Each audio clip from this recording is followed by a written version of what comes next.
भारत माता की बहुत लक्षण की बहुत लक्षण की लक्षण अन्न की बहुत लक्षण अन्न की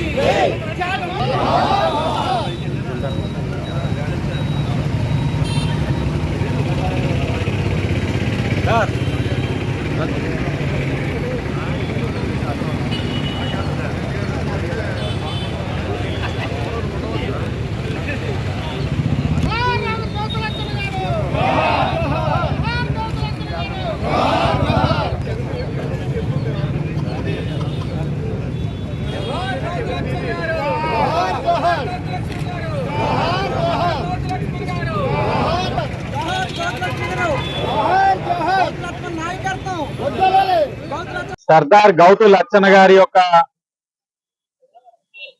జయంతి వేడుకలను ప్రభుత్వం అధికారికంగా ప్రకటించడం, ఆ ప్రకటించిన వేడుకల్లో సంఘీయులు, బీసీ ప్రముఖులు, మేధావులు, రాజకీయ నాయకులు, ప్రజాప్రతినిధులు అందరూ కూడా పాల్గొనడం జరుగుతా ఉంది. సర్దార్ గౌతు లచ్చన్న గారు ఒక జాతికి సంబంధించిన వ్యక్తి కాదు, అన్ని కులాల వారికి కూడా సంబంధించిన వ్యక్తి. నా కుటుంబానికి అత్యంత ఆప్తులు. తరతరాలుగా అణగారిన వర్గాలు ఎవరైతే ఉన్నారో వారి యొక్క హక్కుల కోసం పోరాడి బీసీల యొక్క అభ్యున్నత కోసం కృషి చేసిన వ్యక్తి. అలాంటి వ్యక్తికి ఏ రాజకీయం కూడా అంటించకూడదు. అభిమాన రీత్యా ఏదైనా ఒక రాజకీయ పార్టీలు ఉండొచ్చేమో కానీ పార్టీలకు అతీతంగా వాళ్ళని గౌరవించడం అన్నది బీసీలుగా మనందరి యొక్క కనీస బాధ్యత. ఈరోజు గర్వపడతా ఉన్నాను. ఒక గౌతు లచ్చన్న గారు కానీ, తొమ్మేటి వెంకటరెడ్డి గారు కానీ ఇలా చెప్పుకుంటూ పోతే ఈ గీత కులాల ఒక ఐక్యత కోసం, అభ్యున్నత కోసం వారు చేసిన సేవ అంతా ఇంత కాదు. స్మరించుకోవడం, గౌరవించడం మనందరి యొక్క బాధ్యత. ఈరోజు ఆ బాధ్యతని నిర్వర్తిస్తా ఉన్నాం. నేను పదే పదే చెప్తా ఉంటాను, లచ్చన్న గారి విగ్రహం ఇక్కడ పెట్టారు దేనికి అంటే రాజకీయ ఆధిపత్యం కోసం కాదు. ఈ గీత కులాల భవిష్యత్ తరాలకి తెలియాలి లచ్చన్న గారు అంటే ఇది. సర్దార్ అని ఎందుకు ఆయన పిలువబడతా ఉన్నారు, గీత కులాల కోసం ఏం చేశారన్నది భవిష్యత్ తరాలకి తెలియాలి. తెలియాలంటే మహనీయులు ఒక విగ్రహం పెట్టాలి, వాళ్ళని గౌరవించాలి. ఈరోజు నేను గర్వపడతా ఉన్నా, ఒక బీసీ బిడ్డగా ఈ కూటమి ప్రభుత్వంలో ఉన్నందుకు. గతంలో నేను ఎప్పుడు చెప్తాను, గత ప్రభుత్వం ఉంది, వైఎస్ఆర్సీపీ ప్రభుత్వం. బీసీ బిడ్డలు ఉన్నారు, మంత్రులుగా ఉన్నారు, ప్రజాప్రతినిధులుగా ఉన్నారు. బాధ్యత లేదా? లచ్చన్న గారి అధికారికంగా ఎందుకు జయంతి చేయలేకపోయారు గత ప్రభుత్వం? తొమ్మేటి వెంకటరెడ్డి గారి జయంతిని ఎందుకు అధికారికంగా చేయలేకపోయారు? చెయ్యకూడదు అని వారికి ఉండుండకపోవచ్చు, అవకాశాలు సహకరించలేదు. కానీ ఈరోజు కూటమి ప్రభుత్వం చిత్తశుద్ధి ఉంది, అధికారికంగా చేస్తున్నాం, గౌరవిస్తున్నాం. రేపు భవిష్యత్తులో ఎవరైనా సరే, ఏ ప్రభుత్వం వచ్చినా సరే కాదనలేదు. ఇదే ప్రభుత్వాలు తీసుకోవాల్సిన మంచి నిర్ణయాలు. ఈరోజు మేము అధికారికంగా చేశాం. రేపు భవిష్యత్తులో ఏ ప్రభుత్వం వచ్చినా లచ్చన్న గారిది కానీ, తొమ్మేటి వెంకటరెడ్డి గారిది కానీ అధికారికంగా జయంతి చేసి తీరాలి. చెయ్యకపోతే గీత కులాల బలం ఏంటి, ఆగ్రహం ఏంటి అన్నది వాళ్ళు చూస్తారు. ఇదే రాజకీయ వ్యవస్థ చేయాల్సిన కార్యక్రమాలు. ఇది మేము చేసామని చాలా గర్వంగా చెప్పుకుంటా ఉన్నాం. భవిష్యత్తులో కూడా మహనీయులు గౌరవిద్దాం. పార్టీల్ని పక్కన పెట్టండి.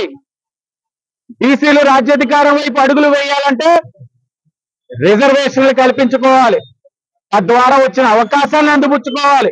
తద్వారా నీ కులానికి నీ మతానికి ఎదుగుదలకి సహకరించాలి. ఇది మన ఆలోచన విధానం. పెద్దలు సహకరిస్తున్నారు, మంచిగా నడిపిస్తా ఉన్నారు. వారి దగ్గర అన్ని రాజకీయ పార్టీల్ని కలుపుకొని ముందుకు తీసుకెళ్తా ఉన్నారు. ఆ పెద్దరికాన్ని గౌరవిద్దాం, నిలబెడదాం. మనందరం కూడా సంఘాలకి సహకరిద్దామని రాజకీయ పార్టీలందరికీ కూడా పిలుపునిస్తూ మరొక్కసారి ఆ మహనీయుని స్మరించుకునే అవకాశం ప్రభుత్వం తరపున జరుగుతున్న అధికారిక కార్యక్రమాల్లో ఒక బీసీ కులానికి సంబంధించిన వ్యక్తిగా, లచ్చన్న గారి కుటుంబానికి అత్యంత సన్నిహితుడిగా ఉన్న వ్యక్తిగా ఈ రోజున ఆయన్ని స్మరించుకోవడం, నివాళులు అర్పించడం నా అదృష్టంగా భావిస్తున్నానని కూడా ఈ సందర్భంగా తెలియజేస్తా ఉన్నా.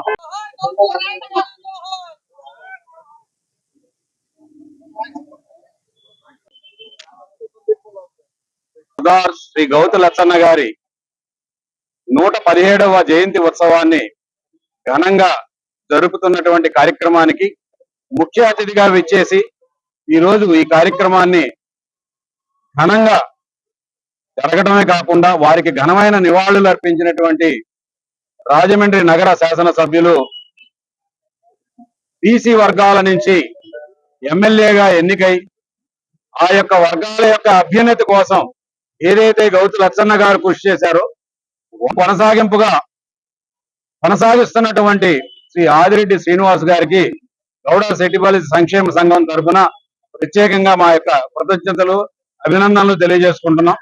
అలాగే ఈ రోజు ఈ కార్యక్రమానికి పెద్ద ఎత్తున తరలి వచ్చినటువంటి విశేషమైనటువంటి గౌడ సెట్టిపల్లి సంఘీయులందరికీ పేరు పేరున హృదయపూర్వక కృతజ్ఞతలు, ధన్యవాదాలు.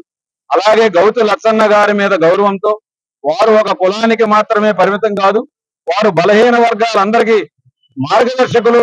ఈ రాష్ట్రంలో మరి పేరెన్నికైనటువంటి రాజకీయ నాయకుల్లో వారొకరు అని గుర్తించి గౌరవించి ప్రతి సంవత్సరం ఇక్కడికి విచ్చేసి వారికి ఘనమైన నివాళులు అర్పించే ఇతర వర్గాల నుంచి వచ్చినటువంటి నాయకులందరికీ పేరు పేరున హృదయపూర్వక నమస్కారాలు తెలియజేసుకుంటున్నాం. ఈ రోజున కూటమి ప్రభుత్వం వచ్చిన తర్వాత మొట్టమొదటిసారిగా గౌతు లచ్చన్న గారి జయంతి ఉత్సవాలని ప్రభుత్వ అధికారిక కార్యక్రమంగా నిర్వహించాలన్న ఒక నిర్ణయం, అలాగే మా అందరికీ ఆరాధ్య దైవమైనటువంటి దొమ్మేటి వెంకటరెడ్డి గారి యొక్క జయంతి ఉత్సవాలను కూడా అధికారిక కార్యక్రమంగా జరపాలి అన్న ఒక ఆలోచన, దానికి ఒక కార్యాచరణ తీసుకున్నటువంటి కూటమి ప్రభుత్వానికి ముఖ్యమంత్రి వర్యులు శ్రీ నారా చంద్రబాబు నాయుడు గారికి, ఉప ముఖ్యమంత్రి వర్యులు శ్రీ పవన్ కళ్యాణ్ గారికి అందరికీ కూడా హృదయపూర్వకమైనటువంటి నమస్కారాలు, ధన్యవాదాలు తెలియజేసుకున్నాం. అంతేకాకుండా విద్యా రంగంలో గాని వ్యాపార రంగంలో గాని ప్రోత్సహిస్తున్నందుకు వారికి ప్రత్యేకంగా కృతజ్ఞతలు. కూడా ప్రత్యేకంగా ఈ వర్గాల నుంచి ఉన్నటువంటి వ్యక్తులకి కోటా కేటాయించడం కూడా అభినందనీయం. ఈ రకమైనటువంటి ప్రోత్సాహం ఎవరైతే ఈ యొక్క గీత కులాల్లో అట్టడుగున ఉన్నటువంటి వారికి ప్రోత్సాహం మున్ముందు మరింత కొనసాగించాలని చెప్పేసి మనందరం కూడా అందుకు కృషి చేయాలని చెప్పి అదే శ్రీ గౌతు లచ్చన్న గారికి ఇచ్చే నిజమైనటువంటి ఘనమైనటువంటి నివాళి అని నేను తెలియజేసుకున్నాను. Thank you. भारत माता की गौत लच्छन की गौत लच्छन की लच्छन अन्न की गौत लच्छन अन्न की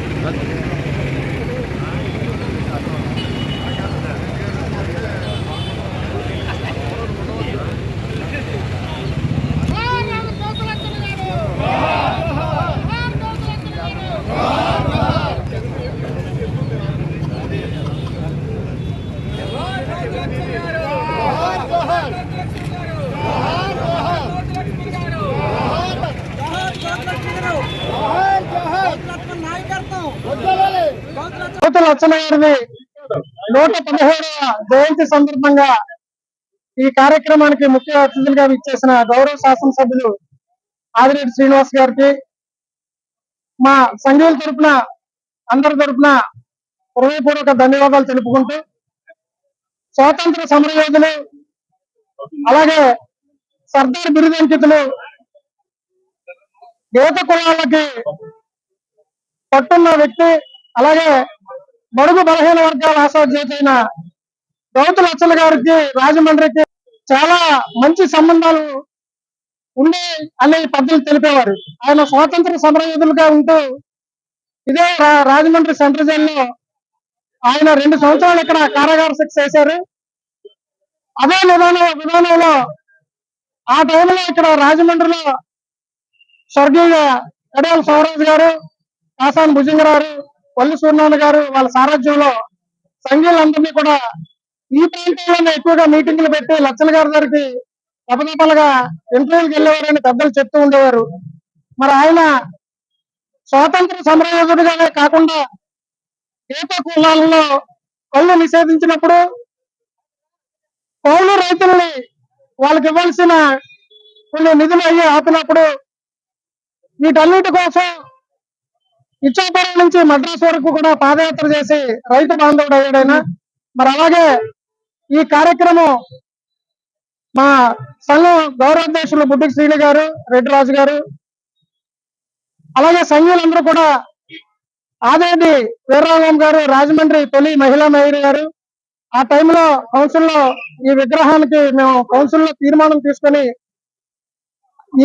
ఇక్కడ నిర్మాణం చేసుకునే టైంలో వారి ప్రోత్సాహం, అలాగే ఆదిరెడ్డి అప్పారావు, తెలుగుదేశం పార్టీ నాయకులందరూ కూడా కౌన్సిలర్లు ఆ రోజు ఏకదాటికి తీర్మానం తీసుకొని కార్యక్రమాన్ని ముందుగా మేము ఇక్కడ ప్రారంభించుకోవడం జరిగింది. ఈ సందర్భంగా ఆనాటి ఉన్న మాజీ కార్పొరేటర్లకు, పాలక వర్గాలకు కూడా హృదయపూర్వక ధన్యవాదాలు తెలుపుకుంటూ సెలవు తీసుకోం.